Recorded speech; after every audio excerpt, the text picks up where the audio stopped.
Did you know that there are so many miles of stone fence in New England that they could circle the earth 4 times over? Welcome to the Lore of the South.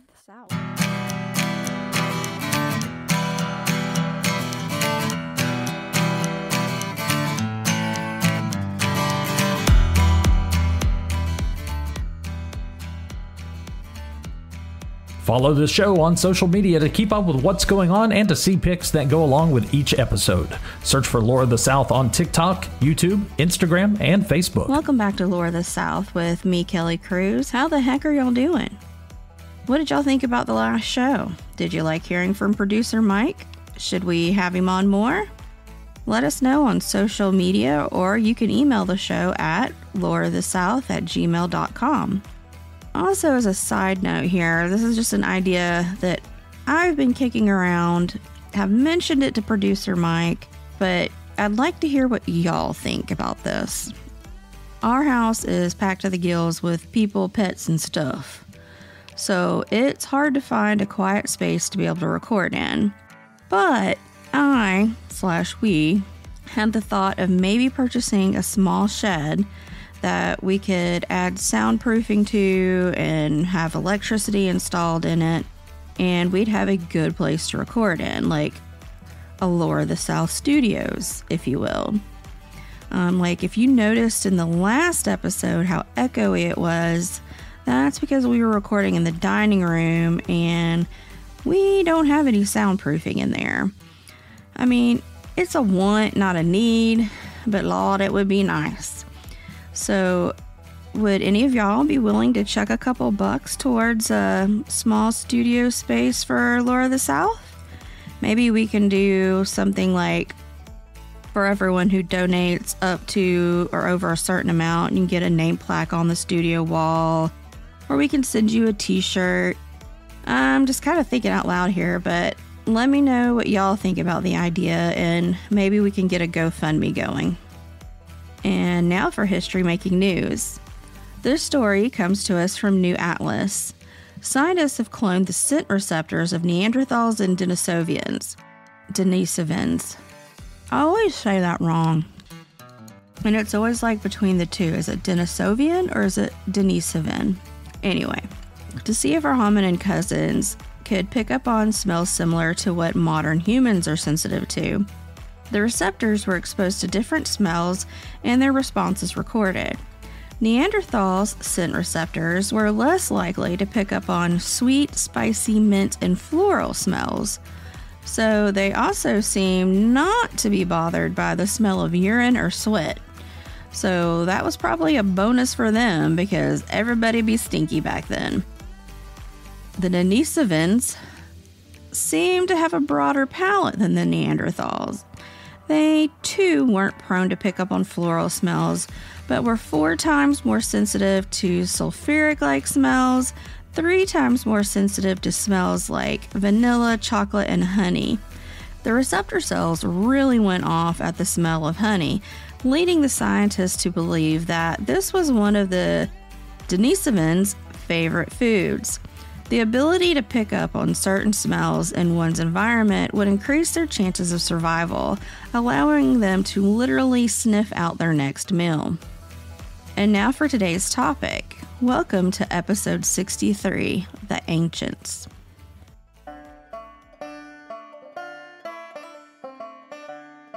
So as usual, there's gonna be some controversial things in here.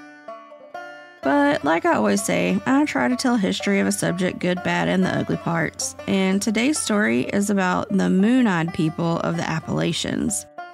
There are several theories about where these people came from and how they were the first peoples of the Appalachians. Cherokee lore describes them as a slight people who were exceedingly pale-skinned, had pale hair and eyes. These Moon-Eyed people, as they were known, would only be seen at night and only on the cloudiest of days. It was said that even the light from the full moon was too bright for them. The Moon-Eyed people always lived near water, and many lived in caves that ran deep underground. where others were said to live in round stone log windowless huts that were low to the ground. The old Cherokee legend says that the Moon-Eyed people were in the Blue Ridge Mountains long before the Cherokee arrived, and for a time the two races lived side by side. The Cherokee during the daylight hours and the Moon-Eyed people at night. But soon a rivalry developed, and the Cherokee one night waited for a full moon to end the Moon-Eyed people's residency in the Blue Ridge. When the full moon rose, the Cherokee struck. They drove the Moon-Eyed people from their caves and huts. Those who weren't killed headed west, never to be seen again.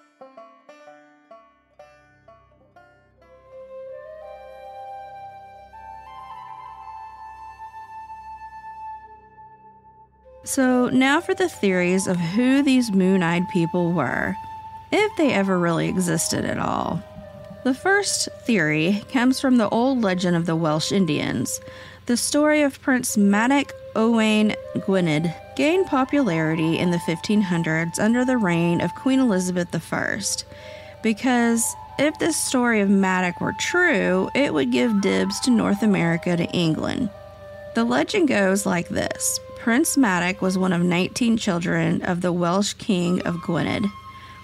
When he died in 1169, it caused a huge upheaval.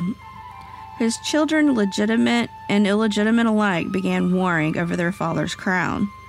Having heard the tale of the Viking explorer Leif Erikson reaching a new land filled with wonder and natural resources aplenty, Madoc and one of his brothers, Riard, sailed to explore the western seas in 1170 in 2 ships.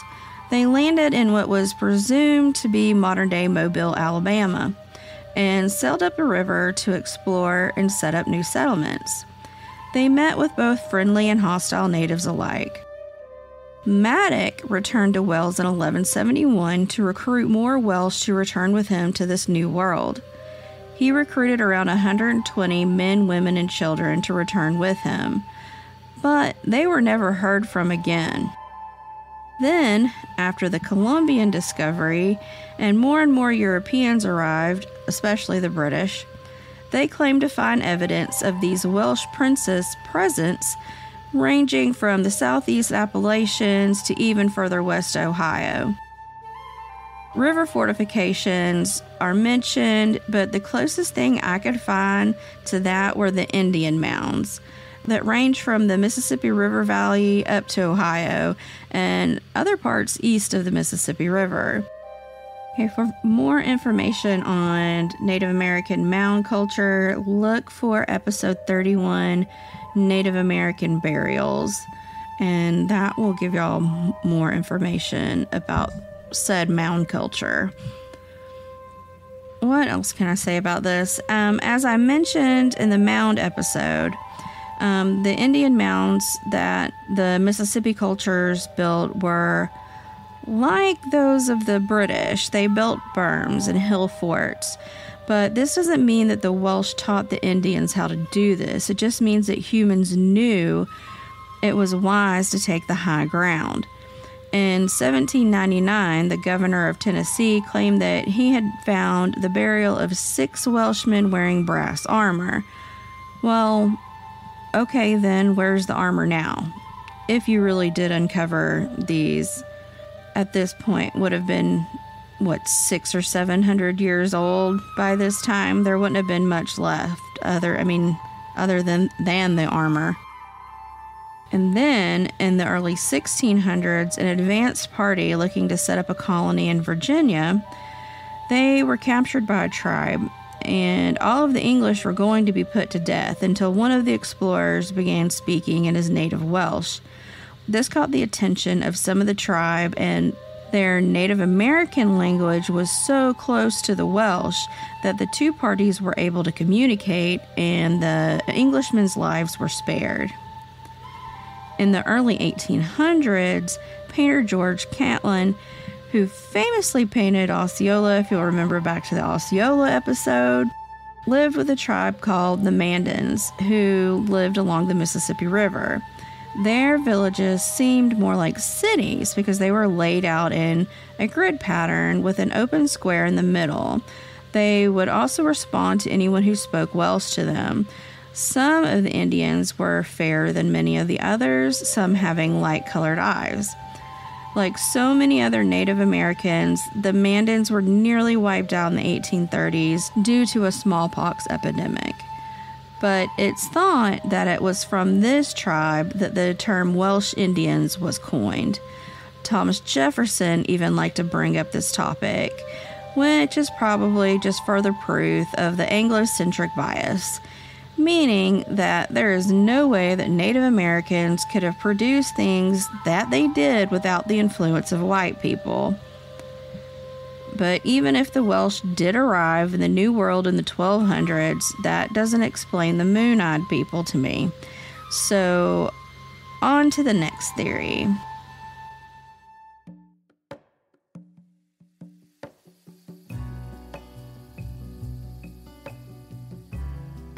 This one comes from South America.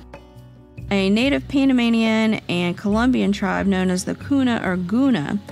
They have some of the highest rates of albinism in the world. Worldwide cases average about 1 in 20,000 who are born with a genetic condition that causes one to be born with little to no melanin in their skin or hair, and oftentimes their eyes can be startlingly pale or even pink, and it makes them incredibly light sensitive, just like our moon-eyed people. But in these small villages in South and Central America, the chances of being born with albinism climbs to 1 in every 145 to 150 births. In current times, and during pre-Columbian times, these kids were revered. In fact, they had the special job during a lunar eclipse. Just as the moon was disappearing, the young Guna would shoot an arrow at the moon to keep a dragon-like creature from devouring it. Then, when the Spanish came, these kids were heavily persecuted and nearly wiped out. It wasn't until the 20th century these thoughts have been slowly reversed, and the children born with albinism into these communities are once again protected from violence. They're protected from violence, y'all, but not the tropical sun.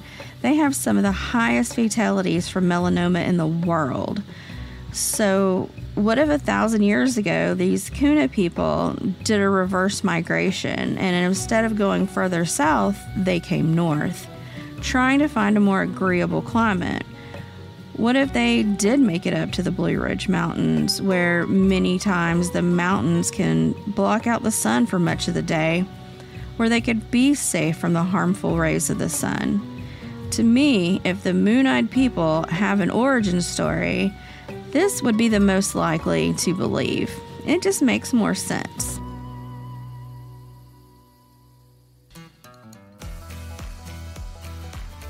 Side notes. So in North Georgia, there's a mountain called Fort Mountain, which we went to a few years ago on a family vacation. Apparently it's called Fort Mountain because at one time there was dry stone stacked walls that at one time might have resembled the walls of an old fort. They have since been scattered, and you can kind of still see the line perhaps wall used to be. Some say that this is further proof of the Welsh influence on Native Americans, but, and I do mean but, there have never been any ancient Anglo artifacts found near this old human-built formation. Same as all the other mound forts. Europeans at the time were working with iron, and in the 11 and 1200s, Native Americans were still working in stone, shell, bone, and other natural materials. Now for our Kuna friends, the theory that I feel like is the one that with some actual footing, a sandstone sculpture was found in the late 1840s that is thought to maybe depict the moon-eyed people, but it wasn't placed on display until 2015 and can be seen at the Cherokee County Historical Museum in North Carolina. I'll post a pic of the sculpture of the Kuna albinos, and let's see if you think that this sculpture could be a depiction of these early people. You'll have to let me know what you think, y'all. Now for our oldest buildings by state, brought to us by the Discoverer blog. Up next, we got Kentucky, the land of Lincoln's birth, and where Daniel Boone proved that the Cumberland Gap was a useful passage through the mountains for westward expansion. Y'all know Daniel Boone probably needs his own episode someday. We have 2 houses. Both were built between 1790 and 1792, one belonging to the 12th president of Zachary Taylor, and this home is located in Louisville, Kentucky, and just a mile down the road is a home place called Locust Grove, which was the home to sister of Revolutionary War hero George Rogers Clark and famed explorer William Clark of Lewis and Clark fame. Both places are now parks and open to the public if you would like to visit. And next on our list is Louisiana, home to the Foo Follet, the Rougarou, and all things otherworldly. And what's the oldest building in Louisiana? It is the Lafitte Blacksmith Shop and Bar. And y'all, at this point, have I done so many of these, I can call myself a reference. Because if you remember back, we did another episode, this one being about, I think it was titled Jean Lafitte, the Pirate King.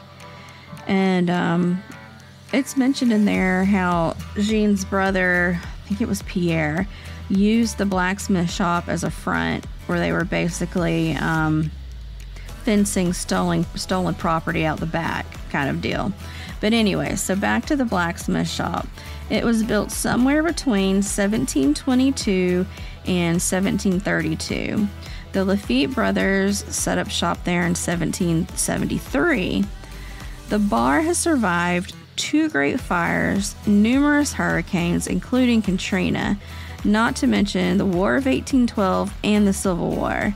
So whenever in New Orleans, make sure you get your beignets and your cafe au lait at the Cafe du Monde, and then later head on over to the blacksmith shop and soak up that 300-year-old atmosphere and whatever they happen to have on tap. Thank y'all so much for joining us for another episode of Lore of the South. And I have to give a shout out to one of our newest listeners. It's our niece, Ryan Cruz. She also just had a birthday, so happy belated birthday, Ryan.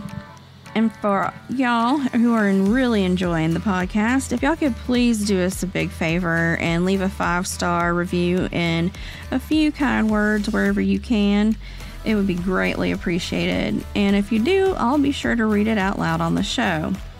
Also, make sure you join us on social media, Facebook, Instagram, TikTok, and then just the audio version of the show plays on YouTube. Though eventually we would like to get into doing more videos, like actual videos of some of the places we visit and that sort of thing, and almost like having a travel vlog, but more history oriented kind of thing, or spooky, history and spooky. So hang around for those future updates. If you'd like to get in touch, you can email us, the show, at loreofthesouth@gmail.com. Make sure you check out our Patreon. You can search for it at The Lore of the South. When you go to patreon.com, just search The Lore of the South. You'll get exclusive and commercial-free content there. And if you enjoyed hearing from producer Mike, he chimes in on nearly every bonus episode, which you will get at least one extra episode a month over there on Patreon. And with that, thank y'all for joining us for another episode, and we'll talk to y'all later on Lore of the South. Stay tuned for a preview of our latest Patreon episode. He felt he was part of a master race, and he was scared that the kid couldn't live up to I don't know if being like daddy. Don't know if I can follow that one, but yeah. I mean, I know he was kind of a jerk and all of that, but I can't. You don't think he killed his own kid? So I mean, but they did some weird stuff. So, I mean, like, and then the other thing, the only other evidence they found, and I think this was after, no, they hadn't even found the baby yet, but they found the baby's, what did they call them? They were thumb guards. They were basically to keep him from sucking his thumb. These were these metal wiry splints that they attached to both of the baby's thumbs, and then would chain their arms to the sides of their cribs or bassinets so that they could move their arms around but not reach their faces, so that it would break them of thumb sucking. Well, one of the baby's thumb guards was found out in the driveway, crushed. So it had probably been there the whole time after they had kidnapped the baby and run over by all the different comings and goings of media and law enforcement and the family. But it was pretty much just ignored because it didn't follow what the scenario was that... It was on the opposite side of the house. Right. It was the opposite direction of where they went. Yeah, or where they think they went. Which is odd, but I mean, I think during any of that time, they didn't find that till so much later. It wasn't like it was found during the investigation, but that was found afterwards. So, I mean, it could have been dropped by an investigator who had picked it up.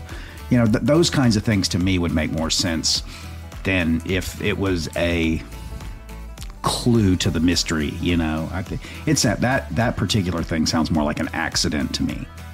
If you loved what you heard, check out the Patreon page for exclusive content by searching for The Lore of the South on Patreon.com.